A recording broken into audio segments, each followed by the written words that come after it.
রিক্সা উঠে গিয়ে এখন যে ধরনের শাটল ইলেকট্রিক শাটল নামছে সেগুলো হচ্ছে এটি দেখুন আবাসিক এলাকার অলি গলি বা পথে চলতে এ ধরনের ইলেকট্রিক বাগি বা আগে যেগুলো গলফ কার্টের মতো ছিল সেই গলফ কার্টের একটা বড় আদলে এগুলো নামানো হচ্ছে এবং এগুলো বাংলাদেশে তৈরি হচ্ছে এগুলো। এবং এ ধরনের ইলেকট্রিক কার্টে কী কী সুবিধা আছে একটু ঘুরে দেখি। মানে একটা রিক্সায় দুইজন যেতে পারে, কিন্তু এ ধরনের একটা ইলেকট্রিক শাটল যেটা হচ্ছে 4-5টা রিক্সার যাত্রী একসঙ্গে নিয়ে যায় এবং এটা দ্রুত যায় এবং এটা বসার আসনটাও ভালো, বৃষ্টি হলে ভিজবেও না মানুষজন। এবং এটার বড় সুবিধা হচ্ছে যে এটা হচ্ছে ইলেকট্রিক, অর্থাৎ চার্জে চলে।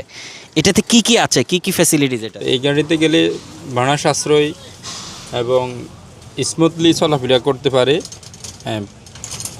প্রাকৃতিকভাবে ঘোরাফেরা একদম স্মুথ। মানে বসুন্ধরার কোথায় কোথায় চলতেছে এটা? এটা বসুমতী থেকে হচ্ছে যে ব্লক কে ব্লক এল ব্লক পর্যন্ত, আবার ওইখান থেকে ফিরে বসুমতী রিটার্ন করে আর কি। কত ভাড়া নেন কোন জায়গায়? এই এখান থেকে উঠানামা 20 টাকা, যে যেখানে নামুক উঠুক। এই মানে পুরো বসুন্ধরার ভেতরে যেখানে খুশি যান 20 টাকা এই এই ব্লকগুলোতে, মানে জে কে এল এল। আবার এল থেকে এই বসুমতী পর্যন্ত। কিন্তু বসুন্ধরা গেটের দিকে এ বি ব্লক ওইদিকে এই লাইনের গাড়ি যায় নাই। এটা যদি বাইরে আদার্স কেউ কন্ট্যাক্ট করে, যেমন আমাদের এই গাড়িগুলি কন্ট্যাক্ট করা হয় ঘন্টা হিসাবে। যেমন ওই ওল্ড মডেলটা 1200 টাকা ভাড়া ঘন্টায়, আর নিউ মডেল এটা দিছে 1500 টাকা ঘন্টায়। এই গোটা বসুন্ধরায় ঘোরাফেরা করতে পারবে। ঘন্টায় 1500, মানে কোথায় কোথায় 1500? গোটা বসুন্ধরায় ঘুরতে পারবে।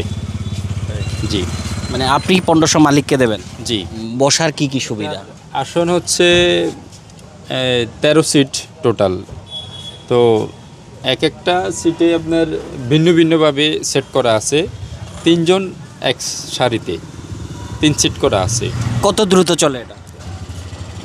সর্বমোট মাইলেজ 35 স্পিড দেওয়া আছে। আচ্ছা আচ্ছা, সুবিধা হয় না বা রিক্সার সঙ্গে কোনো? না, কোনো সমস্যা নাই, একদম স্মুথলি চলাফেরা ঘোরাফেরা করতে পারবে। এল ব্লক যাবে, এই যে এল ব্লক যাচ্ছেন একজন, এই যে আগে রিক্সায় যেতে বহু সময় লাগতো। সুবিধা কি হলো আপনার? সুবিধা চালু যাওয়া যায়, আরও আছে, আরাম আছে, যাইতে সব সময় পাওয়া যায় এই জায়গা, ভাড়াও কম লাগে।